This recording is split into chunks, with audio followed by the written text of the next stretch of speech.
So mga motodik, panorin nyo, from this, bulok-bulok na yan. Tapos pinaganda niya, ito na yung kinalabasan. Grabe, di ka na nagjajakul. Cool na cool. Ito, panorin natin mga motodik ha. Nabili niya raw ng 14K itong wave na to. 125 bata yan o 110. Di ko na alam dyan, pero ang ganda ng kinalabasan nung pinanood ko to kanina. Okay, kinalas niya na kagad kasi i-repaint niya raw yung chassis para mas maging malinis na. Patay na! Bumili na siya ng mga bagong fairings galing pang Malaysia. Grabe naman. Thailand pala binili yun. Okay, JRP Pransyak mga motodik. Tapos JRP, anong tawag dito? Yun! Swing arm. Grabe! JRP seat. Tignan natin kung anong kakalabasan nito. Ito na nga, nasalpak na natin yung mga bagong piyesa. Okay, waiting ako kung ano yung kakalabasan nito mga motodika kasi naging malinis talaga siya. Bagong rim set with tire. Okay, nakabili na siya. So, anong ginamit niyang gulong? Falco natin guys. Basta dilaw, alam ko na yan. Lagi tayong gumagamit din yan guys eh. So, maganda na gar. Nakaka-excite makita yung outcome mo, Pink Panther. Pangalan ng kanyang motor, si Pink Panther. Part 2. Ito na guys.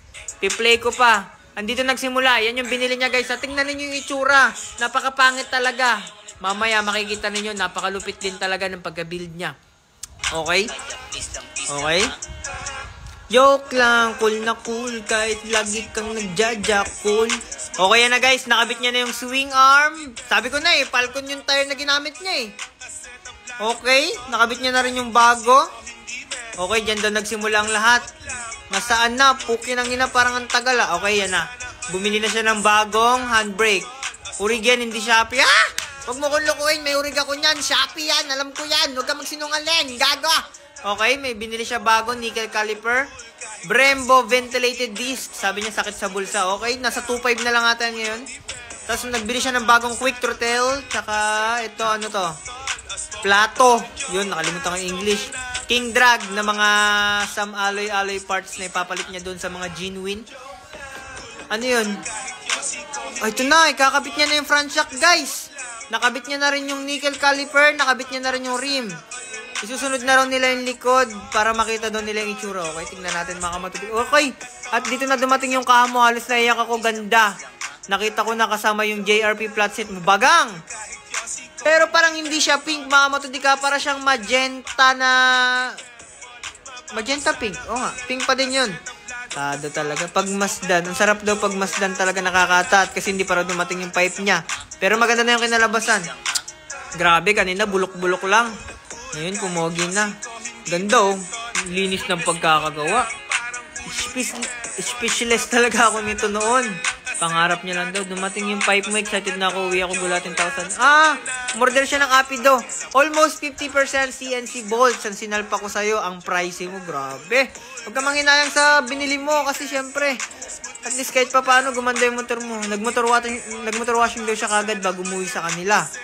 Worth it ang 100k plus na gastos ko sa bill sa'yo. Gago, wag mo ako lokohin. Builder to. Hindi aabot ng 100,000 yan. Loko-loko. Nasa ano lang yan? Mataas na ang 30 mil dyan. 20 mil, ganun, 30 mil. Okay, pero kung bumili siya ng mga genuine ka, okay, nasa 40k, sabihin natin. Pero hindi abot ng 100k, guys, ha. Okay, napakalinis, baliktad lang yung pagka-picture. Tignan natin outcome. Okay, naka-quick release ng sweet. JRP Pransyak, okay. Unang gala natin, gusto niya daw pitikan. Yun, no? Diin na diin ka na para sa akin. Napakaganda. Napakaganda ng pagkakabuild niya. Napakalinis. Grabe, nakakamiss yung mga gantong content, guys, ha. Ano, build na rin kaya tayo ng wave. Wala pa tayo, eh. Ito yan siya dati. From this. Bulok-bulok pa. Kinalabasan, ito na. Napakaganda. Hintayin daw ninyo yung motor show niya. Hinintay niya lang yung CNC engine para doon sa setup niya. Grabe, pogi na. Yung mayari, hindi pa.